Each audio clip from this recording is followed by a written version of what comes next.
What's up, YouTube? Enjoy the mid-afternoon. I'm about to fall asleep because I've been up for like 9 hours voiceover. So this is the league we ran on stream. So if you're wanting to see like the live VOD of the league, it is up on our Twitch channel, which the link for the Twitch channel will be down below in the description. But I just wanted to go through and do a obviously shortened version of it for anybody that just wants the quick YouTube breakdown. So yeah, that's about all we got. The only difference from like the previous list we ran, trying out a couple Nihil Spellbomb, trying out. Thought there was something else, but I think that's like the big thing. This list also doesn't have Brazen Borrower or Brianborn Cutthroat. Just another situation of like, hey, let's limit the X factors and just try like a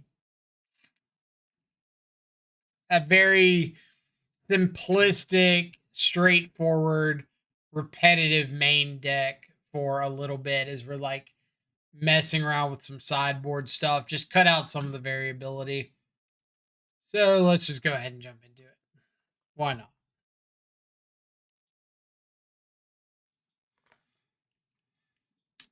Through the magic of CGI, round number one.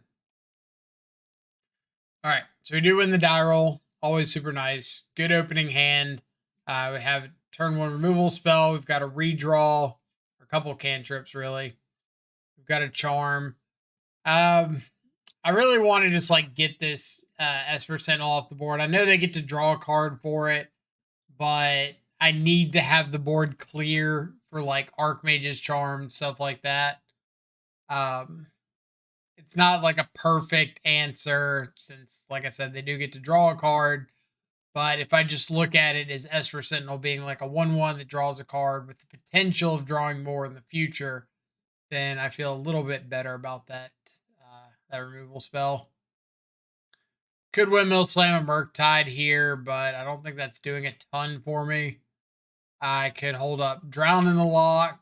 I could hold up Archmage's Charm, but we're just gonna kind of see. And unfortunately, should have held up the Drown or the Charm. I kind of figured if my opponent didn't play out a Sigarda's Aid on like turn 1 or 2, they didn't have it. Turns out that was wrong. So definitely a little bit of a poor choice on my part. And get here just thinking like, okay, I'll bounce the Pure Steel Paladin. Hopefully they don't have Surge of Salvation. Yep. So sometimes you just lose a game because like your opponent's got everything, and that's fine. That's kind of what modern is a lot of decks ask all the questions and it's up to you to answer them. And if your opponent has like turn 1 Esper Sentinel, turn 2 Pure Steel, turn 3 Hammer or Aid plus Hammer plus Surge, you're probably in some trouble anyway. But game 2, we do get to Thoughtseize away the Sanctifier. They get an Esper Sentinel. They've got Ginger Brute, Urza Saga. We get to get EE down. Hopefully, we can find another land and maybe like blow up EE, play a Shadow or something.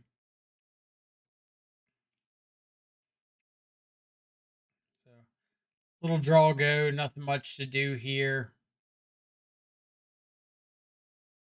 The joy of Urza's Saga is we're just kind of in a staring contest for a turn or two. But opponent's nice enough to put us down below 12 life, so we'll just take the chance to get the Esper Sentinel off the board. Because I know if they want to make a construct and like get a Shadow Spear or something like this, that's completely fine with me. Because if you attack me, you're just growing my shadows, and that's a plus. So cool. It's like you get one attack in, and now all of a sudden my shadows are like legitimate threats. Could attack in with both, but not really a big reason to. I think I'd rather hold up like push and stub or something. Like in this case, I get to push the construct. They have the surge. I get to stub the surge.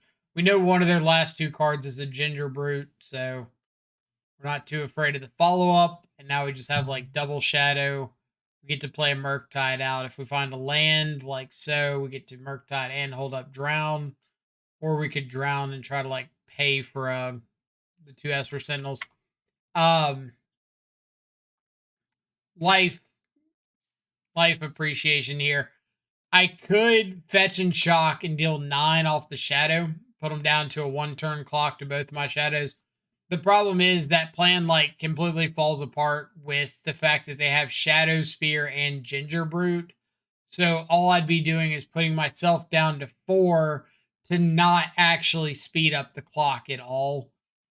So instead of going for the fetch shock, get the 3 extra damage in that they can just easily negate, I'd rather just like get down this Murktide, press the board that way, keep my life total to where I'm not just dead, and still have Drown in the Lockup. I don't care about equipping up an Esper Sentinel because they have no good attacks. If they had followed up with like a hammer, I'd probably kill the pure steel in response. But ultimately, like them putting an equipment on the Esper Sentinel doesn't matter. They can't attack through my Murktide. Here we get to attack all out because our opponent has got to block 2 things. They could block like the Esper Sentinel on a shadow, or no, because I can fetch and shock. So yeah, they have to block 2 things. Which I think the block they gave is probably the most reasonable.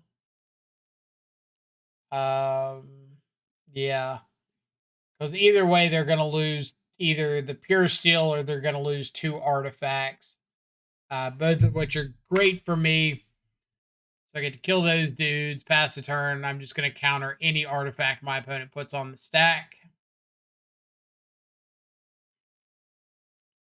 And they do not put an artifact on the stack. So we've got pretty easy, like, kill the Ginger Brute. They can sack it for some life.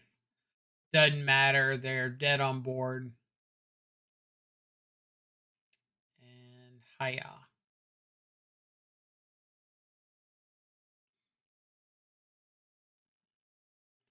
On to game number 3. Uh, Sideboarding against Hammertime. I don't think I brought it up that last game, but I'm usually bringing in like any dress downs, spreading seas, any extra removal spells, um, boarding out like some street wraiths, some thought seizes, maybe a counter spell or 2 on the draw. Drown in the Lock's like actually probably the best card in this matchup because it's a removal spell when you need it to kill something. It's a counter spell when you need it to counter something. And that flexibility is just like absolutely insane. The only problem with it is it's usually dead like on turns 1 and 2 and then really picks up on turn 3. All right, I can counter a hammer. So if they go for a hammer, I've got the drown or the stub. If they don't go for the hammer, then I just get to end of turn dress down and untap and kill like the Sanctifier, the Giver, or something. I'm trying to play around Surge of Salvation as best I can. So that's a lot of times why I'm like trying to not necessarily be super conservative with like mana, but you might see me make plays where I don't have to fight over something on the battlefield. For example, here, like I'm fine taking a hit with this Giver because they tap out. I've got Drown in the Lock. Um, but I counter this Giver on the stack instead of letting it resolve and killing it so that I don't have to fight over a surge that could resolve afterwards. They couldn't have double hammer and the land, so I know I'm not dead that turn. And now we just get to go into like shadow control mode of, hey, if some creature hits the battlefield, I'm going to try my best to kill it as long as it's not a Sanctifier on Vec. and eventually, hopefully, I'll hit like either a threat or some sort of a counter spell, so I can counter some of the more annoying stuff. Path of Perils, reasonable pickup. If I keep playing Path of Peril, which it's been very good for me, if I keep playing it, there might be an argument for like adding in a single Hallowed Fountain just to be able to cleave it and just like have that flexibility of a big wrath. But it's mostly in there for decks like this, Rhinos, a lot of the tribal decks where they can very easily outgrow like Drown in Sorrow or Flaying Tendrils or something.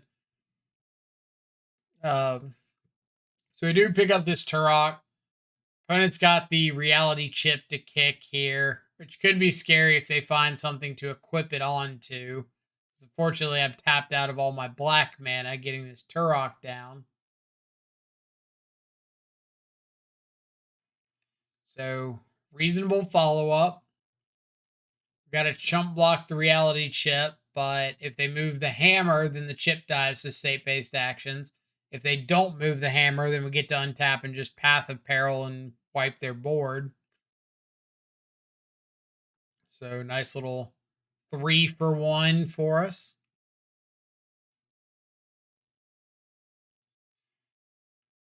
And I don't mind going down to 1 life here. Yeah, we're dead to like a hasty ginger brute, but we've got 3 ways in hand of dealing with a ginger brute, so it's not the end of the world.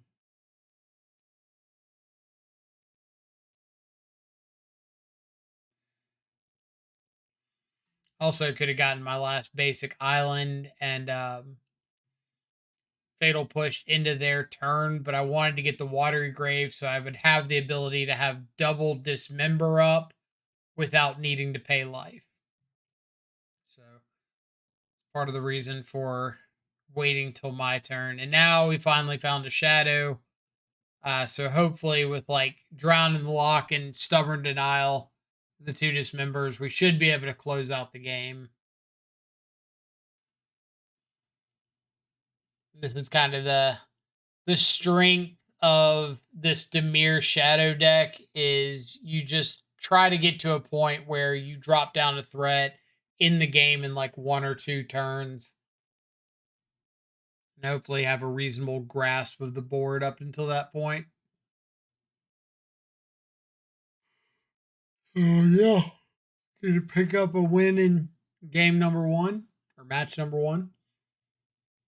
On match number 2, win another die roll.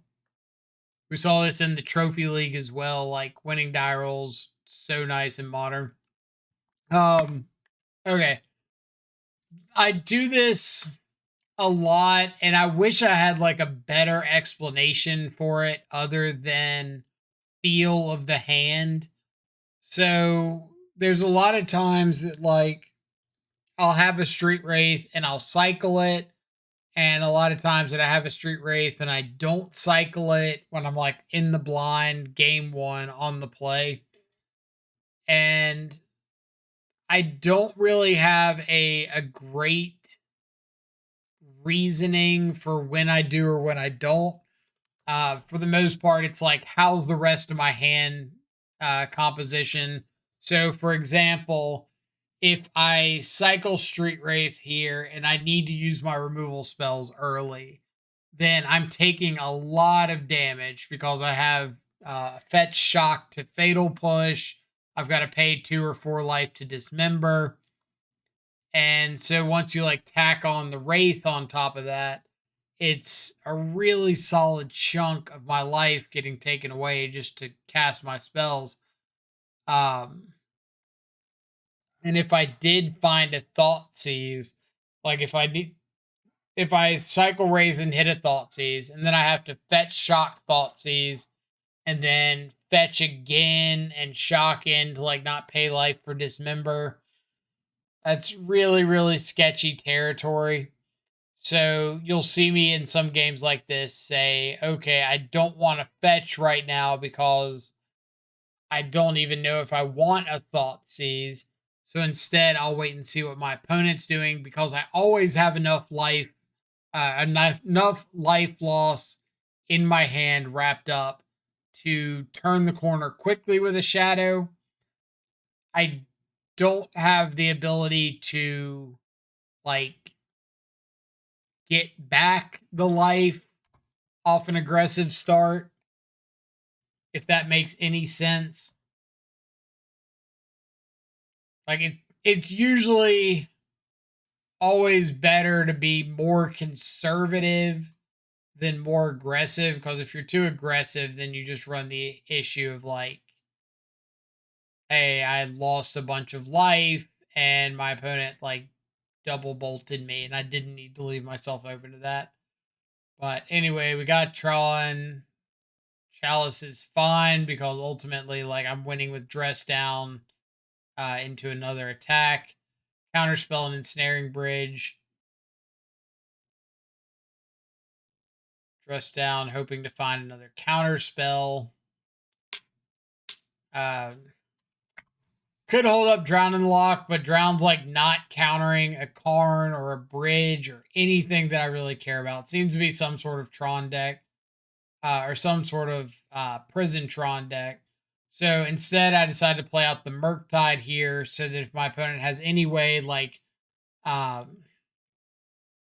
don't know, Blast Zone to kill my Shadow, then I've got Murktide down. If they've got a Worm Coil engine, I can fly over it, and they don't have anything. So cool. Sideboarding against Tron, Fatal Pushes coming out, Dismembers coming out. Yeah, like that. Pushes, Dismembers. And just bringing in like extra counters that I have, extra Stubborn Denial, stuff like that. Spreading Seas coming in. So Welding Jar, Sorceress, Spyglass. Thankfully, we do not have a lot of activated abilities, and our opponent being kind enough to name the polluted delta while we draw Scalding Tarn means we're pretty okay with that. And this is definitely one of these spots where I want to just get down a Murktide. I don't care that it's not an 8/8. It's big enough to enable Stubborn Denial, and it's big enough to attack. And that's all I can ask for at the moment.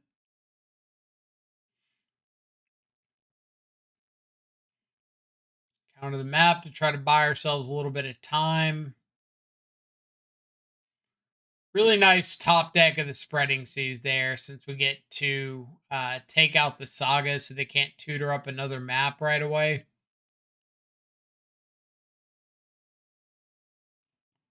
Mystic Forge. So I want to get this Drown in the Lock in the graveyard anyway to enable this second Murktide. So I'm pretty fine with like aggressively using that. Because now I just have lethal in the air next turn with the Stubborn Denial and the Drown protecting. So as long as my opponent doesn't play like ensnaring bridge, I don't care about it. So like this expedition map, don't care. Whatever. Go get Tron. Go crazy. On to match number 3. Yet again on the play. Mulligan decision. What was that? I think it was like a no lander, but let's double check for the sake of sanity. So yeah, Odawara with the Street Wraith on the play. I'm a lot more likely to keep a hand like this on the draw. But I probably wouldn't keep this anyway. This would have to be a blue-black land. But Mold of 6. Mold of 6. Drown in the Lock's like the most unknown card out of this because I don't know if it's going to be live. And against a Kahira player, if it's like blue-white control, there's a reasonable chance that it's not live in time. So I'm just going to ship that back. Keep all my other counter magic. Scalding Tarn.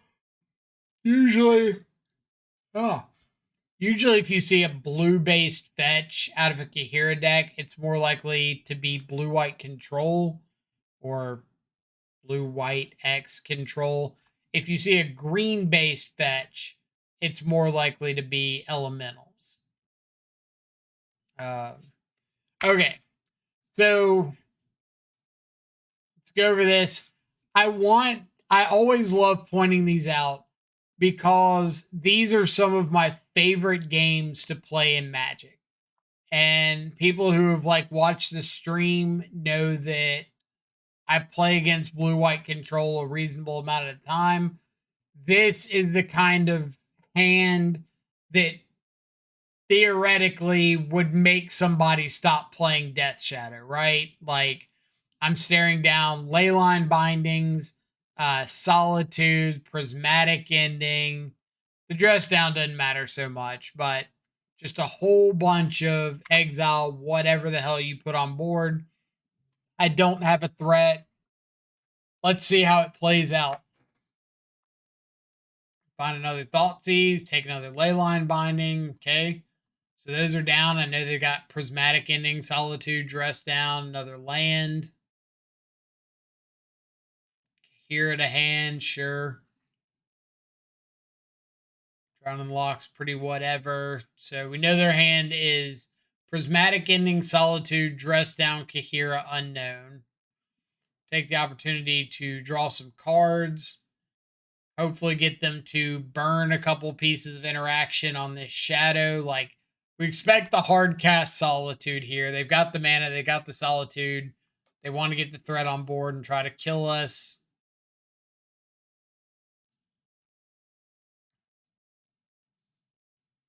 So we'll just fight over stuff left and right.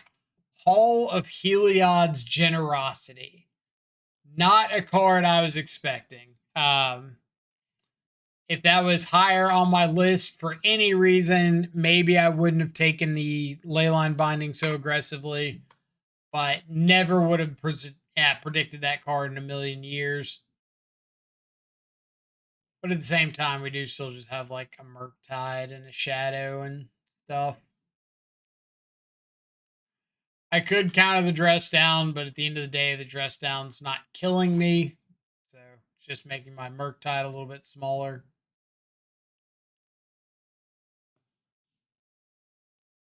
Leyline Binding. I decide to let this one resolve because I'm going to have to fight over the next one anyway.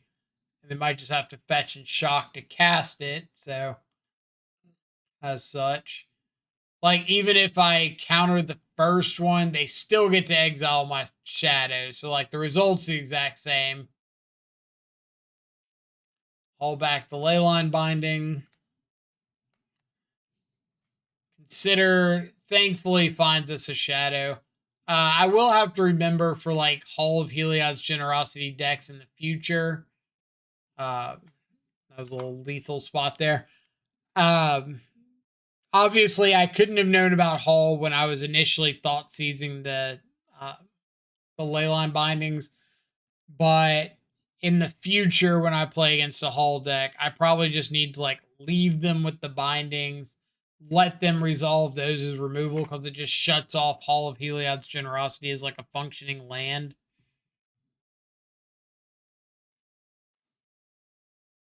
All right, sideboarding, really similar to Tron sideboarding, like pushes and dismembers coming out, counter spells coming in, board out a Murktide because they have so many ways of dealing with it. And I don't want to be in a position where I've got to like play out a Murktide, nuke my yard, and they just easily deal with it, and I'm stuck with another Murktide in hand. I'll go ahead and Spreading Seas the white source. Hope they don't have a Teferi, which they don't. But now we've got Counterspell and Stubborn Denial and whatnot available. We're up on cards right now pretty well. So I'm kind of fighting over whatever I can fight over. Counterspell instead of Charm there for two reasons. One, it lets me save my charm to potentially draw, and 2, it stops my opponent from being able to like spell pierce my counter spell to resolve to fairy. Like if they want to spell pierce my Archmage's charm that's drawing, that's kind of okay, but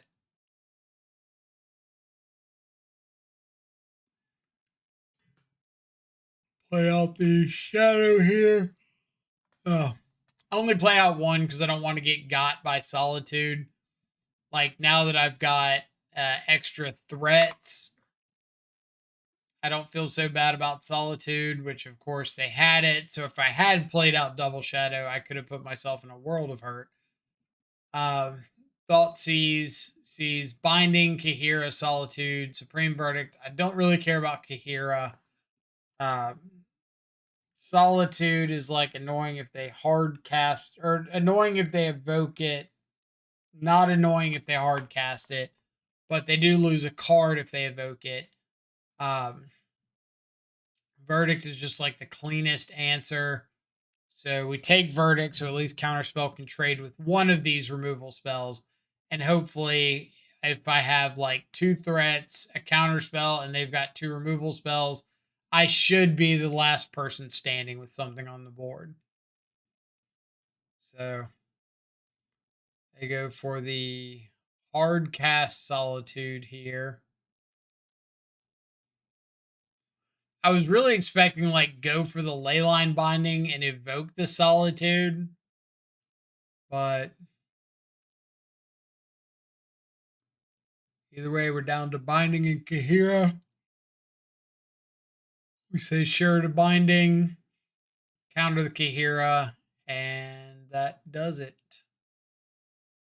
Again, one of those situations where the binding on the Murktide doesn't really matter. Like they still have to deal with my shadow, but as soon as they mostly tap out, I'm okay firing off the counter spell. My opponent also made some comment in chat right there, just like, "Oh my god, how many counter spells do you have?" They said GGs. They were not salty, but I thought it was funny because I think I typed something back like, "Apparently all of them." So round number 4, up against a Rhinos opponent. We saw Gemstone Caverns exiling Become Immense, so pretty big giveaway there. Fire and Ice would be a little annoying, but we do have ways to kill Rhinos.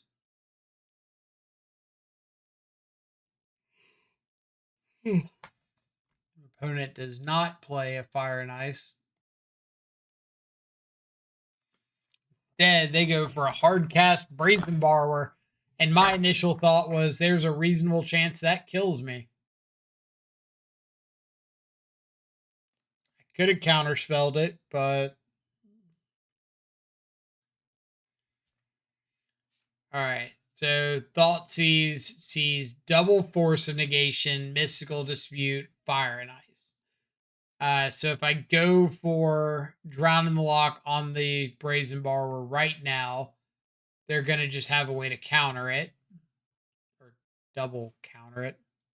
I could still go for it, but they still have Mystical Dispute up. I'm kind of hoping that they'll go for a Cascade spell first, but I need to get this Brazen Borrower off the board. This was a mistake on my part. I played the Thoughtseize first. I should have played the Otawara and then Thoughtseized, because if my opponent responds with a Cascade spell, then I can respond with Counterspell. They Force of Negation my Counterspell, and I can still play out a Shadow. But because of this line, if they go for like the Outburst in this case, I can't afford to counter it or try to counter it, because now or then I wouldn't be able to play out my shadow, and I'm just kind of like stuck doing nothing. Take the Dead and Gone, just leave them with a bunch of counter spells in hand while I've got the shadow.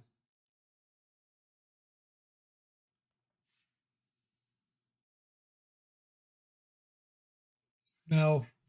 Hopefully, with double counterspell up, we should be in not the worst position. But I do want to, like, at some point, try to Archmage's Charm, steal a Rhino. But here, I just want to make them use up as many cards as I possibly can so that the likelihood of this Archmage's Charm letting me steal the Rhino is higher. And opponent scoops it up. So we say, cool, let's go to game number 2. I think I added Chalice of the Void back in my sideboard, which helps a lot in this kind of matchup. But other than that, bring in like EEs, Fluster Storms, Stubborn Denial, boarding out Dress Downs. I think I boarded out some amount of spot removal, like Dismembers or Fatal Pushes, one of them. There's Chalice.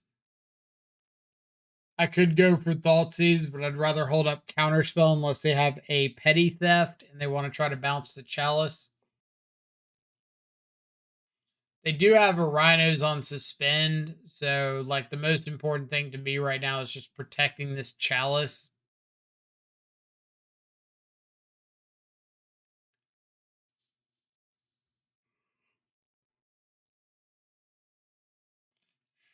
Protect the Chalice, hope they don't Blood Moon.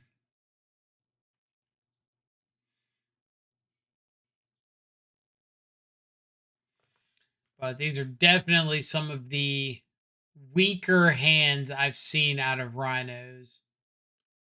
Not having like turn 3 Cascade, turn 4 Cascade, turn 5 Cascade is a lot different than the games where they do have kind of the nuts there. But anyway, on to match number 5. Really good opening hand. On the play, we've got Thoughtseize, we've got Cantrips to help fuel out Murktide. We're up against Mono Black Coffers. Want to take Force of Despair because their way of answering my Murktide, which of course they top deck a Thoughtseize to take, but of course we top deck a second copy of Murktide.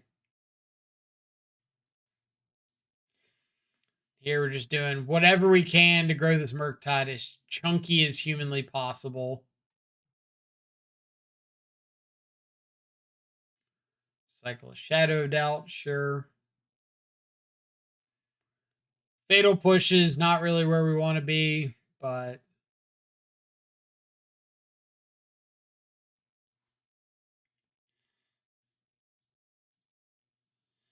we're feeling pretty decent. We've got Counterspell. Okay. Some people might not understand that play there of going for the fatal push on my own Murktide. It's mainly if I draw a second Murktide, then I want to give myself the chance of being able to like one shot down the road. Which that fatal push alone doesn't do it, but it could set it up in a turn or two if something is to happen in the next turn. So it just makes my next Murktide a little bit better. Then this is always like that rough spot against decks like this, where it's been a few turns. They've got double Coffers. They've got a ton of mana. I have to counterspell Damnation, of course. And they just have to follow up second answer to the Murktide. So between Force of Despair, Damnation, Shieldred's Edict, they just happen to have like one more answer to Murktide than I could deal with. Scoop to the Karn because I don't have any way of dealing with anything that they get. Sideboarding against Coffers, same thing as like Mono Green Tron. Fatal Pushes, Dismembers coming out. Boarding in any extra counter spells that I've got. It was interesting because 9 times out of 10 when I run into the Coffers list, their removal is Fatal Push, Blood Chief's Thirst, and March of Otherworldly Light. And this opponent was on like Force of Despair, Shieldred's Edict. What was the other one? Not Damnation. Force of Despair, Shieldred's Edict, Damnation. Most of them are running something else. And so all of their removal could hit Murktide pretty reasonably, where the normal builds cannot hit Murktide as effectively. Let's rewind to Thoughtseize. Thoughtseize them on one. See Professor Onyx, unexpected. Cling to Dust, Thoughtseize, Field of Ruin, Shadow of Doubt. So they do only have 2 lands. So they Thoughtseize my Shadow, which is why you see me Thoughtseize back and take their Cling to Dust, because I don't want them to have a redraw that also gets me farther from Murktide. And then they top deck a Nihil Spellbomb, which kind of wrecks that whole Murktide plan.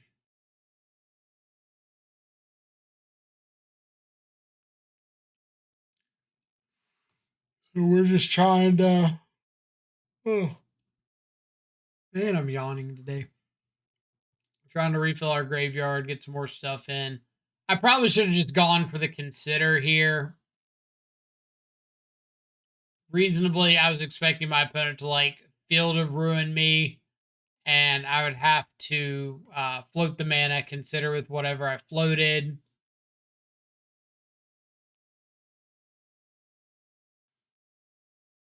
But I think I should have just said, like, I'm not winning this game if I don't see the lands.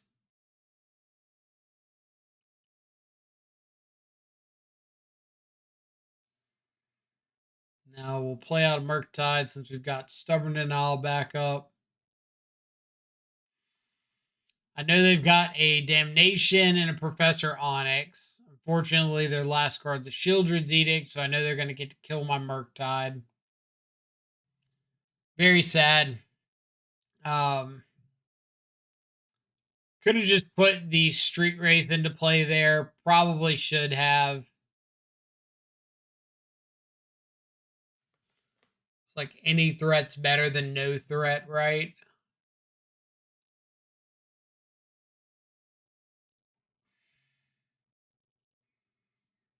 Honestly, couldn't even tell you how they got back up to like 4 cards. Cling to Dust, draw for turn.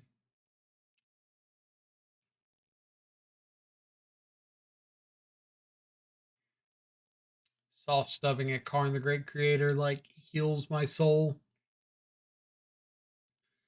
But yeah, we're pretty behind the 8 ball if we can't find a threat like right now. Is kind of the downside of this deck is a lot of your draws are just like counter spells. And so if you don't have a threat to protect, those get substantially worse. Especially now that our opponent's 1 turn off of Onyx.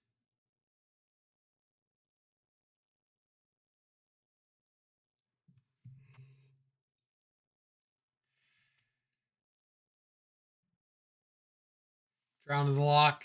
Doesn't look particularly good in the face of Cling to Dust.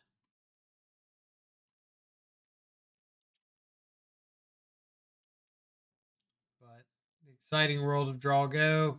I guess opponent decided that like they don't need to fire off the Onyx until they can play around Soft Stubborn Denial, which is perfectly reasonable. Be different if I was putting some sort of pressure on them, but we're not.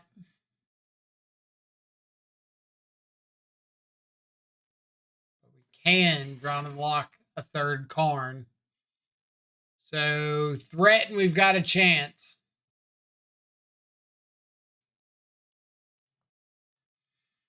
That was also a mistake.